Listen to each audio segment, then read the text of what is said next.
this administration is suffering by comparison. Kasi nga, yung mga sinimulan ni Presidente Duterte na magaganda, hindi nasunod. Maliban doon sa jurisdiction ng ICC, yun lang ang alam kong okay na ginawa ni Presidente Duterte. Maliban pa, of course, yung mga ilang, like for instance, yung mga magsasaka, hindi niya na pinabayad yung mga utang nila. Okay sa akin yun. Pero maliban doon, parang talaga nahihirapan siya. Masyadong magaling kasi itong si dating Presidente Duterte. Masyadong maraming ligasiya. Masyadong maraming programa na pinatupad. Talagang mahihirapan ang susunod na Presidente. Lalo pa kung mahihina yung mga cabinet members niya.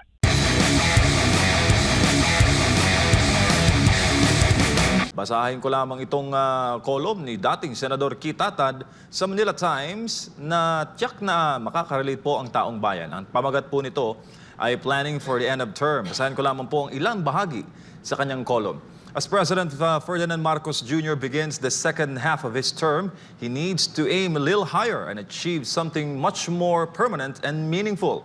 His first 3 years have been characterized by intense political bickering that displays the formidable partnership that had brought him and his Vice President, Sara Duterte, into power. No Filipino president before him ever had the kind of political capital he had. 38 years after his father was ousted in a people power uprising, and 6 years after he had lost his bid to Vice President, he won the presidency with an unprecedented mandate of 31.6 million votes, the biggest in the nation's history. With this, he would write his own ticket to greatness. But he did not allow himself to be consumed by it. His feet remained on the ground, and he went about his own way in measured steps.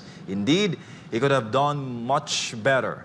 Long before U.S. President Donald Trump started talking about making America great again, Ferdinand Marcos Sr. launched his first presidential campaign in 1965 with a battle cry, "This country can be great again." Marcos Sr. outplayed all his political rivals and grew as a world leader until he ran into trouble with the communists, the oligarchy, and ultimately the Americans. When Marcos Jr. took over in 2022, he had the opportunity to correct Noynoy's mistake. He failed to do so. Instead, he added 4 more EDCA sites. China considered these a provocation and has responded by using water cannons and high-grade lasers of the Philippine Coast Guard in the disputed West Philippine Sea. Not all is lost, though. In the next 3 years, Marcos Jr. could still wiggle out of his awkward position by asking himself what Marcos Sr. would have done in his place. Ano sa tingin mo ang kainaman noong bahagi yon ng column ni former Senator Tatad, Attorney Sal? Ano ba pinupunto ni Kit Tatad? Ano ba exactly what is he saying? Ang nais niya dapat gayahin ng anak yung kanyang tatay sa pamamahala. Attorney. Gayahin yung tatay niya. Di, pag ginahin niya tatay niya, di bagsak din siya. Di ba? Ba't magagayahin yung ginawa ng tatay niya? Ano tanggal yun dahil sa ginawa ng tatay niya?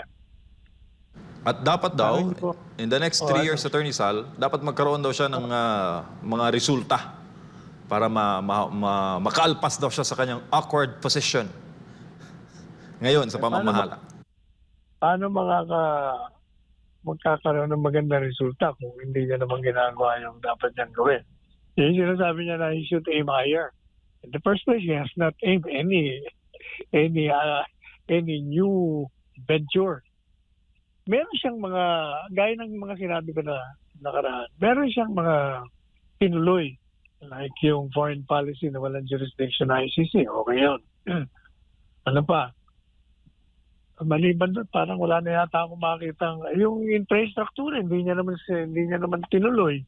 Yung pagbaba ng mga presyo ng bilihin, parang hindi na rin natugunan yon.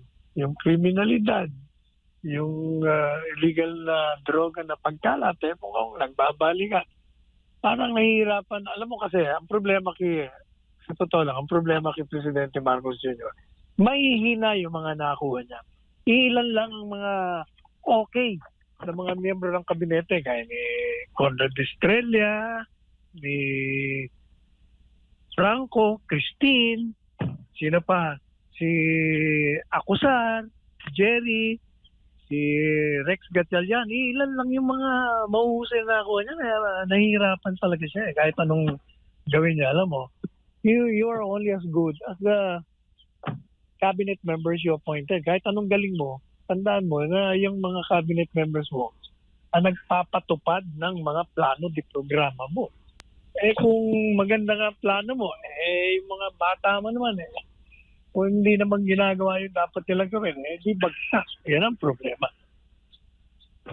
Attorney Sal, meron din po, kapag at the top of the dome, kinukumpara din ni, parang binigyan ng assessment ni former Senator Tatad itong first 3 years ng Administrasyong Marcos Jr. Sa unang 3 taon ba, Attorney Sal, maalala mo, ano bang mga malalaking achievements ng Duterte admin kung ikukumpara natin sa mga nagawa ng Pangulong Marcos Jr.? Hindi nga ba, ilang beses natin sinabi na this administration is suffering by comparison. Kasi nga, yung mga sinimulan ni Presidente Duterte na magaganda, hindi nasunod.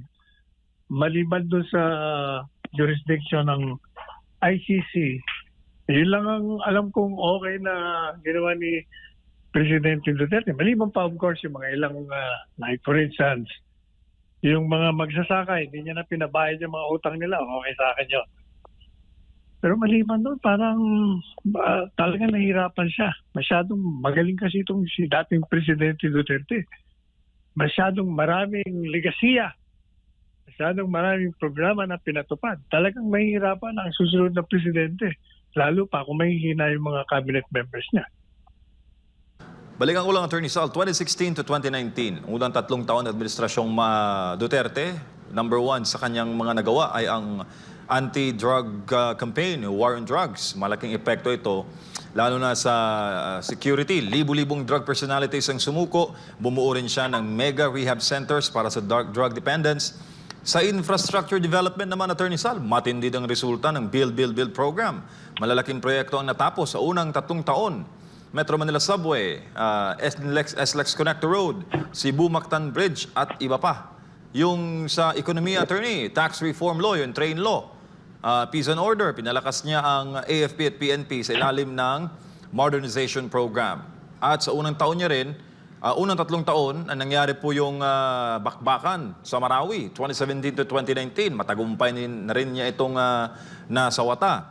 Social welfare programs, yung libreng tuition, Attorney Sal. Alala mo, nung maraming nagsabi na, naku, Mr. President, mahirap yan, saan tayo kukuha ng pera? Pero, naisabatas niya yung RA 10931, yung free tertiary education, Universal Healthcare Act, pinalakas yung 4-piece program, foreign policy, at economic growth.